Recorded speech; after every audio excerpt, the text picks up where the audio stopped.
All right, folks, ready for some sweet, sweet justice? Buckle up, because today we're diving into 2 Reddit stories from r/ProRevenge, where a band of nerdy heroes give some bullies a taste of their own medicine. But that's not all. We'll also be serving up some poetic justice again, but this time, a couple turns the tables on a rental ripoff. Alrighty, let's dive in. So you want to almost make me infertile? Okay, fine. I'll ruin your relationships. Posted by Baron von Durgo. A long time ago, I was a young man in an all-boys secondary school, about 14 years old for international readers. My friends and I were regularly bullied by a large group of older guys. Being typically nerdy boys, we were prime candidates for bullying. The only saving grace was that we were a relatively large group ourselves, so no one person was targeted more than any other. Unfortunately, that didn't matter because the bullying was brutal. On our school grounds, there was a small cabin that belonged to the local Boy Scouts that we used to hang out around during our lunch break. One day we had a run-in with the bullies when they tried to steal our football. For daring not to hand it over, I was singled out for punishment. 4 of them grabbed me, one grabbing each arm and a leg, and carried me around the corner to a small courtyard with a flagpole in the middle. After a few punches for my struggling, I was swung back and forth a few times before being swung legs apart and full force into the flagpole. Any attempts to describe how painful that was wouldn't do it justice. Thankfully, one of my friends had made a run for a teacher, and one of the bullies spotted the teacher coming, so they dropped me and ran before they could get a second hit in. I was carried to the school office, nauseous and tears in my eyes, as my mom was called. She found me with an ice pack between my legs, swollen to the size of oranges. As my mom was talking to the receptionist and teacher, my friends ran up to me and gave me a mobile phone. I was confused because I didn't own one. This was back when they weren't nearly as common as they are now. They didn't even have games on them back then. It was an early model Nokia with an LCD screen. I looked at my friend and asked him whose it was. He told me one of the bullies had dropped it as they ran off, and he thought that I should have it as a small way of getting back at him. I took the phone and left with my mom. That evening, I was in my bedroom feeling sorry for myself and had forgotten about the phone in my blazer pocket until I heard it go off. I took it out and saw that it had received a text message from the bully's girlfriend. This was before phones had sophisticated locks and the bully hadn't set up a passcode. I had no idea which of the bullies owned the phone, but at least now I knew his name. I decided to mess with this guy. I went to school the next day, but when I went back in, I talked to my friends about it, and we came up with a plan. One of my friends who had a mobile phone texted this phone, and we texted back and forth to make it look like we had a secret gay relationship. We carried on sending messages for the rest of the week, and I was also replying to his girlfriend, though I deliberately made my replies shorter and less intimate than they had been before. I arranged for my bully to meet his girlfriend for a date that Saturday, but obviously I was planning on standing her up. Then, I had my friend text my phone saying, "Hey, you should ditch your girlfriend so you can come hang out with me. Wink, wink."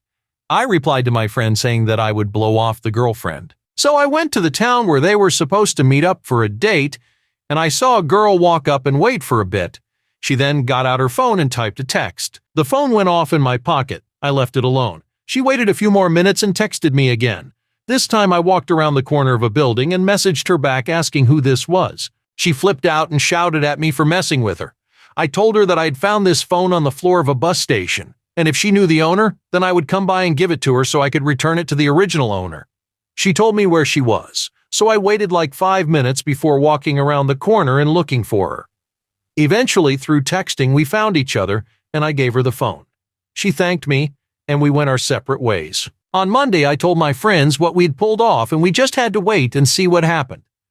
It didn't take long for gossip to start spreading through the school. The bully's girlfriend had read his messages, and it appeared that she had been dumped so that he could have a gay affair. On top of that, she dumped the bully by going to his house on Sunday and calling him out in front of his parents, who, as it turns out, were not fans of that sort of thing at all. When he denied it, she pulled out the phone and read out message after message. His claims that he lost the phone over a week ago were ignored in response. His parents pretty much disowned him, and he was only saved by his uncle, who was a little more understanding. He lost contact with a lot of his friends because his uncle's house was a lot further away, so hanging out after school or on the weekend was almost impossible. And his preference for men was so well known around the school at this point that no girl seemed interested. As far as I know, his parents never took him back and he moved to London to go to university to escape his reputation at home.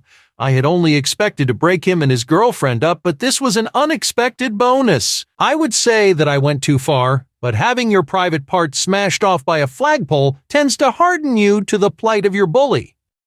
Okay, first of all, why do bullies exist? If you're a bully, stop. Anyways, on to my reaction. I mean, who needs karate skills when you got a stolen phone and some crafty texting fingers?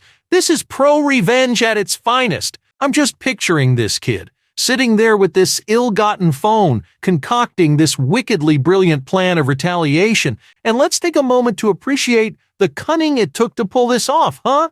The calculated text messages, the pretend relationship, the quiet patience as the chaos unfolded. It's like watching an artist at work, only the canvas is social destruction and the brush is a purloined Nokia. And let's talk about the climax here. That bully's world crumbling around him thanks to nothing more than text messages.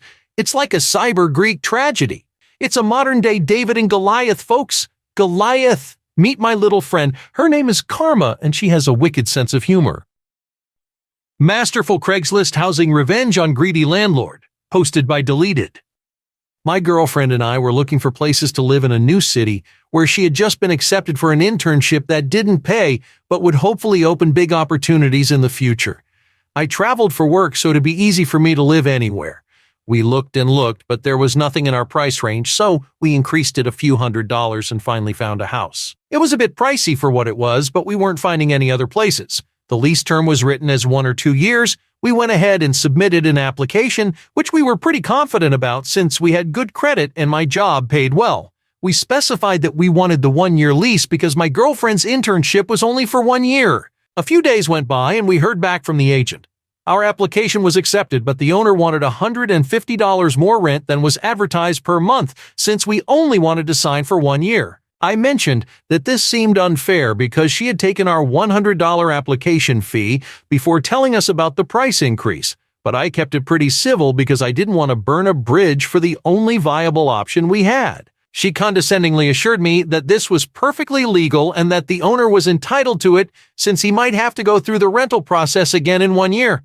And since the rental market was so tight, they could do whatever they wanted. She was right, we had no other options. So I told her that I was sorry and that I would call her back after discussing it with my girlfriend. We were so frustrated. This place was so expensive for what it was, especially considering the condition that it was in. It was really tiny. The bedrooms were like 10 feet by 10 feet, which made me feel a little claustrophobic. The walls were dirty from the former tenants who apparently had a couple of big dogs living inside.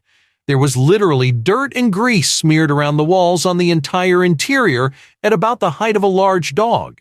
The yard was overgrown and trashed, but the lease said that the tenant would be responsible for all landscaping and even specified that we had to keep the lawn in good condition. The lawn was covered in like 2-foot-high, completely dead weeds.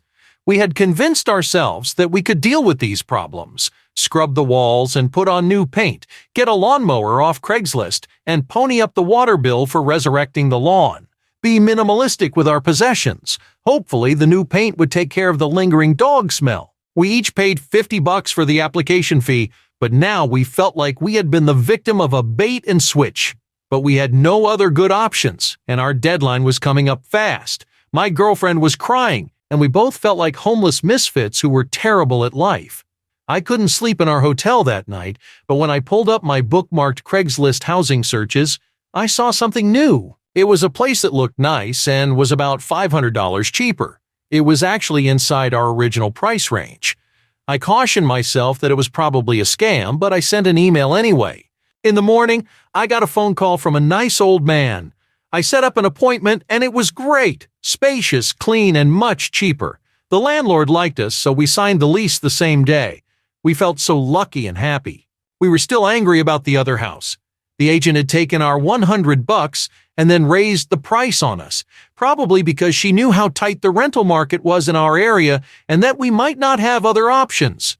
At this point, it had been just 1 day since she informed us about the $150 monthly price increase. I typed an angry email about how she did a bait and switch on us, but I knew that it probably wouldn't get us our $100 back, and they probably wouldn't even read it. I asked my girlfriend if I should send it. She then came up with a brilliant plan for revenge. Do nothing. First, I deleted the email without sending it, and we moved into our new place. A few days went by, and I got a text message from the agent of the other house asking if we were still interested. I replied that we were still very interested and that we had gone on a trip, but we'd be back in a week or so and we'd meet up then to sign the lease. She replied that since we were well qualified, that would be fine, as long as we were sure that we wanted the place. So, we started settling into our new place and enjoying ourselves. About 10 days later, I received a call from the agent who seemed to have forgotten about us. She was frantic about getting the lease signed. I made up excuses. My girlfriend was very ill. We needed a few more days. We're still 100% interested, and I'll call her on Monday and set up a meeting. On Monday, I typed up an email. Sorry, but we decided not to move in after all. Thanks anyways. My girlfriend and I smiled nervously together as we shot the email off. My phone rang almost immediately. It was the agent. I exchanged glances with my girlfriend and answered it, putting her on speakerphone.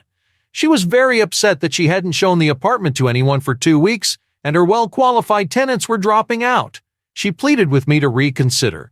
What if I dropped the price back to the original price in the ad? She asked with desperation heavy in her voice. I pretended to think about it. I looked over at my girlfriend, and she was silently laughing and hiding her face in her arms, overcome with emotion. I could feel the tension as the agent hung on my next words. Yeah, sorry, no. The agent was distraught. I hung up. My girlfriend's plan had worked perfectly. We felt avenged. Maybe next time she'll think twice before trying to pull a bait and switch. Woo, now there's a slice of revenge served colder than a witch's. Well, you know, talk about poetic justice. I mean, this story has everything: scheming landlords, desperate house hunting, and the ultimate sweet twist of fate. I mean, can you even imagine the feeling of victory when they sent that email? It's like hitting the jackpot and dunking a basketball at the same time. The patience of these guys is on another level. It's like they're running a marathon and they know they're about to cross the finish line. And instead of sprinting, they slow down just to savor the moment. And that agent? Ha! She thought she had them in the palm of her hand. Little did she know, she was playing checkers, but they were playing 4D chess on the moon. And I can't help but picture the landlord's face as the realization dawned. I bet you could have heard a pin drop. This story, folks, is like a masterclass in how to outbeggar a chooser, and let me tell you, it's a thing of beauty. Hey, wait! As always, don't forget to like, share, and subscribe, and let me know what you would have done if you were in this crazy situation in the comments below. Anyway, stay safe out there in that crazy world. Much love. Peace.